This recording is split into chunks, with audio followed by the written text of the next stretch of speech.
Hello everyone, welcome back to Chibi and Chill, the anime podcast, the podcast that talks all about all things anime, all things manga, anything that you're kind of thinking Japan related, it's about anime, it's about manga. I'm going to be talking about it on this podcast, so be sure to subscribe to make sure you don't miss an episode.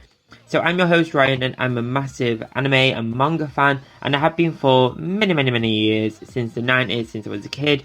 And that fad has never truly ended. So a few things before we dive into today's episode.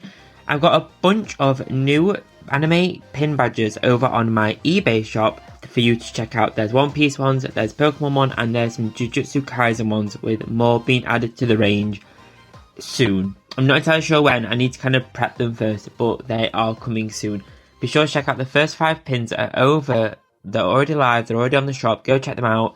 You won't want to miss out on them. They're great to add to hats, bags, like straps on stuff. Honestly, go check them out. I've kept some of them for myself to add to my bag because I just couldn't let them all go. I needed to keep some for myself. And also, if you're into Funko Pops, much like myself, and like me, are also kind of addicted to them, I've got a 10% off code for you for opticcollectibles.com. And it's Chibi Weeb. So if you enter the code Chibi Weeb on opticcollectibles.com, you'll save 10% off your order. Go check them out. They've got some exclusives, some chase what pops on there, and also some like mystery boxes where it's kind of like you could get a chase, you could get a normal. Who knows? It's all part of the Funko collecting fun. Go to opticcollectibles.com for 10% off using the code Chibi Weeb. So this episode is all about being an anime fan and how that's kind of completely changed over the years. We'll take a look at how the anime kind of fandom, or fandom in the West specifically, kind of started off, and how it was when I was growing up, and actually how it's completely changed, not only as a genre or as a interest and a hobby in itself, but how it's completely changing our shopping habits, especially my shopping habits, how it's changing brands, how brands are changing to suit anime and incorporate anime into their campaigns and their kind of whole vibe. And we'll take a look at why the anime community, anime fandom, anime weebiness, however you want to call it, whatever you want to call the community, how that's kind of one of the strongest and most proud fandoms that there are, alongside the Taylor Swift fandom, because they go really hard. But let's talk about it. Let's talk about anime, and let's talk about how it's just taken over everything from clothing to food to homes. Let's go through it.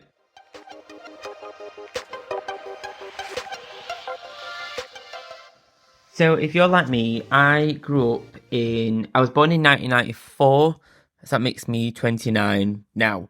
And if you're like me, you kind of grew up with the likes of Sailor Moon, Yu-Gi-Oh!, Beyblade, Digimon, Pokemon, Cardcaptor Sakura, all the truly nostalgic now, all the truly turned westernized by 4Kids anime that were shown.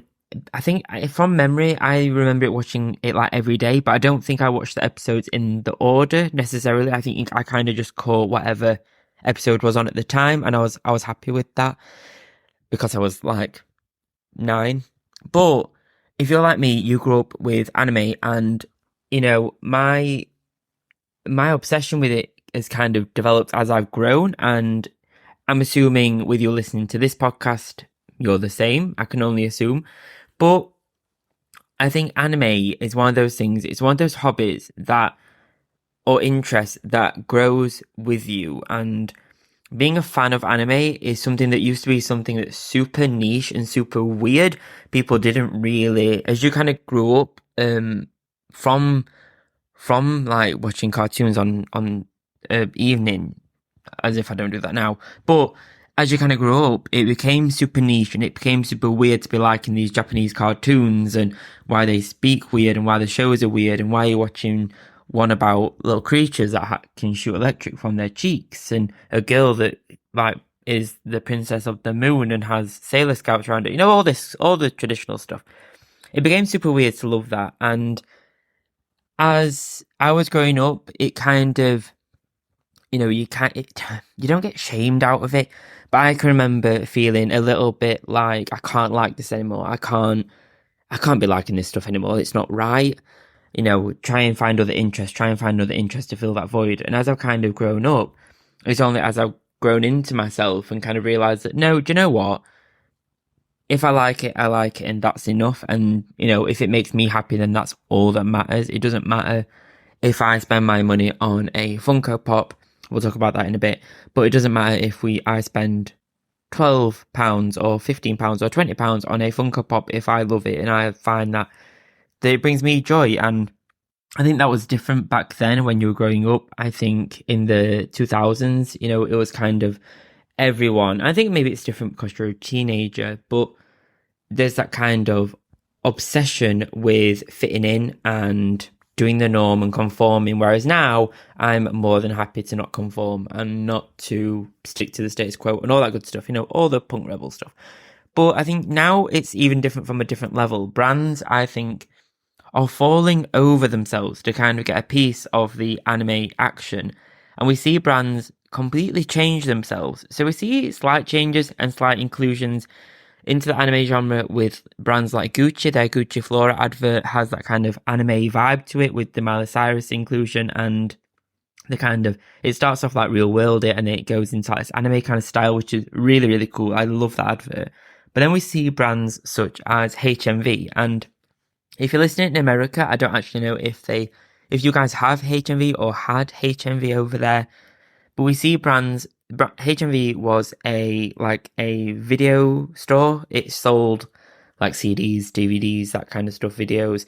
But now, over time, it kind of started to build up its range to include more anime and more like merch stuff. So like ramen bowls, plushies, t-shirts, that kind of stuff. And it went into liquidation, the business flopped essentially. People weren't shopping at it because of streaming services such as Netflix. Obviously, you're not going to buy a DVD if you can stream it online.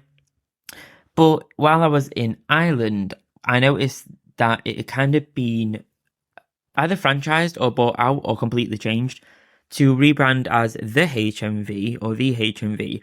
And the entire store just sells like anime and manga merch and some vinyls. But it's the entire front of the shops are completely focused on anime and manga and merch, blind bags, Funko Pops, mystery minis, Loungefly, everything that you can focus on for anime and manga can be found in this shop. This isn't sponsored by the HMV. I wish it was. If anyone from the HMV shop is listening to this, I am more than happy to get free stuff. So, details, you can find my details online. But yeah, please send me free stuff. But I find that interesting that as I've kind of grown up, I've kind of seen this development of brands and the development of the anime community and the anime kind of interest and hobby, and how brands like the HMV have completely shifted and seen how they've seen how much money is in it, let's be fair, but they've seen how popular anime is and how it's continuing to grow and how much people are actually obsessed with this and will buy anything that's got their character's face on it. I am included in that. I will buy anything that's got a Sailor Moon on it or anything that's got anything to do with One Piece on it. Anything to do with One Piece, I will most likely buy. So I think it's interesting to see brands completely change and completely shift. And if I would have said to 9-year-old me that in Meadowhall in Sheffield, there'll be the HMV store that's basically 90% anime and manga, I would not have believed myself. Or if I had have told myself that you can watch all of the anime you want on Crunchyroll and you just pay one monthly fee, or if you go to Dublin, there's a 2-story, the HMV store, and Forbidden Planet, and all this stuff, I would have lost my little mind. And I think, when I think about it now, when we went shopping, me and my partner went shopping in Dublin, as part of spending some of my birthday money, and I was so hyped to just spend a day, going through all these different anime and manga merch shops, and it was just awesome. That was the best day, and I got so much stuff. Some people may say, "Oh, that's a waste of your money. It's just a figure that sits on the side, or it's just a book that you'll read once, or whatever comments they may say." I'm sure you guys must have heard them at some point as well. But I don't want to swear on the podcast because then I had to click it as explicit. But you do you. If you want to buy a £20 Funko Pop, then buy the £20 Funko Pop. Or if you want to buy the Mystery Minute and risk getting a duplicate, but that's part of the fun anyway, then buy it. If, our generation, I think, is so different, and, let's celebrate that. We grew up with anime and manga, and this kind of stuff comes with the territory and the hobby and the love for it, I guess. And, stores are falling over themselves to include this stuff because they know how popular it is. I think within the anime community itself, I think there are some fandoms that really, really go hard, and some that you're just a fan of. There's some hardcore anime fans, and if you're already listening to this, I'm sure you can already reel some off. And I have to say, I fit into some of these. I'm definitely one of those ones. For the One Piece fandom, the Mujiwara, I am a huge One Piece fan, and it's one of those fandoms that I think it's so quick to recommend anyone to One Piece, defend how long it is, defend the storylines, all this stuff. And I am one of those people. Oh my god, it's the GOAT of anime, and no one will tell me otherwise. But at the same time, I have a massive kind of nostalgic version of that for Sailor Moon, Digimon, Cardcaptor Sakura. There's different kind of ones for different kind of shows, and I absolutely will protect them with my life if I have to. And I think that's something we don't really see from other fandoms. You do with Taylor Swift, I have to say. I think she's definitely got that kind of vibe, and her fans absolutely will defend her to the death, and Beyonce actually to that fact as well. But anime, I think, is one of those ones because it turned out so niche and it began so niche. We kind of have like this kind of parental protection over it. We want to protect it. We want to support it, I guess, or I feel like that anyway. I don't know if anyone else does. But I think because it became so niche, and I don't want to say bullied, you kind of get the certain vibes when you're growing up about it from others, and, you shouldn't be liking this stuff, you should, get into cars, all this kind of stuff. I think we end up slightly protective of our hobby and our interest because it's something that it wasn't taboo, but something that, come on, you shouldn't be watching Japanese cartoons now. But now most of my time is focused around making this anime podcast or doing pictures for my anime focused Instagram account, and watching anime and thinking about when I'm going to watch the next anime, and trying to work out when I can finish One Piece, and also watch Tokyo Revengers, and also Jujutsu Kaisen and Zom 100 all in like a day. But it's part of the fun, and that is part of why being an anime fan is the best kind of fandom, because there's so much to enjoy. There is so much to dive into. Whether you want to read the manga, whether you want to read the shows, whether you want to watch the anime and just watch the anime, whether you want to collect every kind of Funko Pop like me out there. I'm currently working my way through collecting all of the One Piece ones, and of late it kind of grew quite substantially because Smiths. If you're in the UK, go to Smiths toy store for your Funko Pops, because one, the prices are great, and you can find some real gems in there. If you kind of hunt on the wall, they're never organised by anime for some reason, but if you go on the wall, there's so much hidden gems in there. Honestly, go there. You can get some on sale, and there's nothing wrong with them. I think they just have an overstock of them. But I got a Trafalgar Law Funko exclusive one in there for like £14. Definitely. If you're in the UK, I don't know if they're in the USA, so apologies. But if you're in the UK, definitely get yourself over to a Smith's toy store. Again, it's not sponsored by them, but amazing deal. I'm all for a hobby on a budget. so definitely go and treat yourself at a Smith's Toy Store for a Funko Pop. But on that note, I think this obsession with collecting different types of merch is something that I never really see in other fandoms.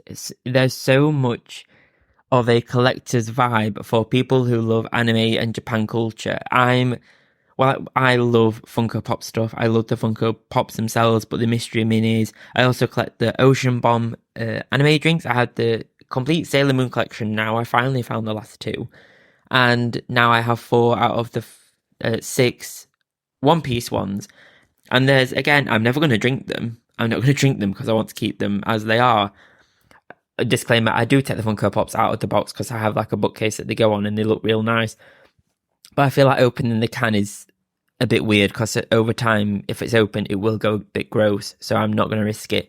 But like 9 times out of 10, I will be seen wearing an anime top or anime shorts. Or right now, I'm wearing a Tokyo Revengers top and Pokemon socks. Yes, I will repeat, I am 29. And what of it? It's something so kind of funny, but not in a funny ha-ha way. But something so funny about how we're all obsessed with the collector's side of the anime culture and the anime vibe. I'm so into collecting different stuff for the anime that I love. And I don't really know why. There is sometimes I do second guess myself when I buy a Funko Pop. I do still kind of get that like legacy feeling of I shouldn't really be buying this because it doesn't really do anything. It doesn't serve me right now. It doesn't really function as anything in the home, but it does just have the pure function of bringing me joy, and the joy of collecting them, the joy of ticking it off my the collection, like the series lists, and the joy of seeing my favorite characters in a super chibi cute form on my shelf. I think that is function enough. But I have to say, sometimes I do get the kind of niggling feeling that I'm not entirely sure if this is the best use of my money, but it is if you think about that it's bringing joy. So what more could you ask for what you're purchasing? And I think being an anime fan, on another tangent here, there's something special about having not very old anime. That's not what I want to say. Like anime that you grew up with as an actual child kind of grow up with you is very special. And you see these moments in the anime, even if you haven't watched it throughout its entirety, because you kind of just didn't. Maybe it's not. Maybe you just you didn't. Whatever, for whatever reason, you didn't, and you see it hit this kind of climax. And it's all over Twitter, it's all over Facebook, it's all over Instagram. And that kind of nostalgic emotionalness that comes with it is just amazing. There's one specific one for this for me, and it was Pokemon. And if you already know, you know. But the moment where the Ash and Pikachu storyline ended, and Ash won the championships, he became like the Pokemon Master, and his dream came true. And seeing that all over my social media feed, seeing the world obsessed with that was wow. Like the emotion around that was just insane. And it's emotion that is strange to have around something like anime. I know, yes, I've cried at One Piece because of like the going merry and all that kind of stuff.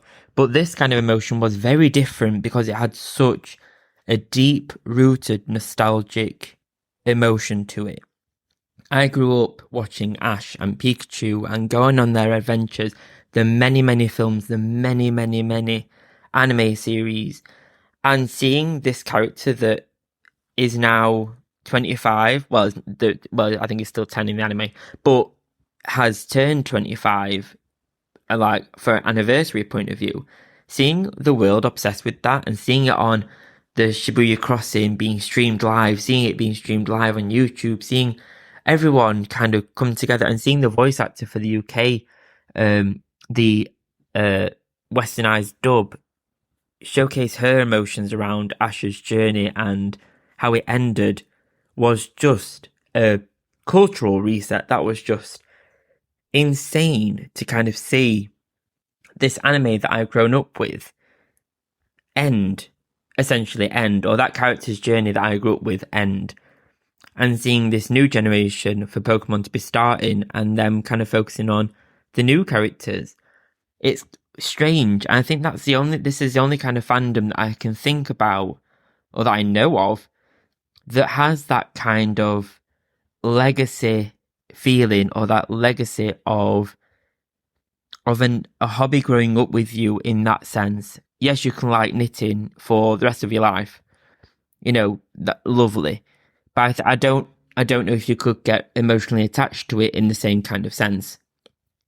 But I think being an anime fan, because of what I've spoke about in a really roundabout kind of way in this podcast, this might be really this episode might be a little bit chaotic, and I apologize for that. It's kind of just one big rant, isn't it? But being an anime fan, for all of these reasons, the collectability-ness, the merch, the growing up with it, the kind of weirdness when you were growing up with it, I think being an anime fan is the most special kind of fandom that you can be a part of. And it's the most globally connected one. It's the most interesting one. It's the most fun one. And more power to us as anime fans that stuck to it all this time.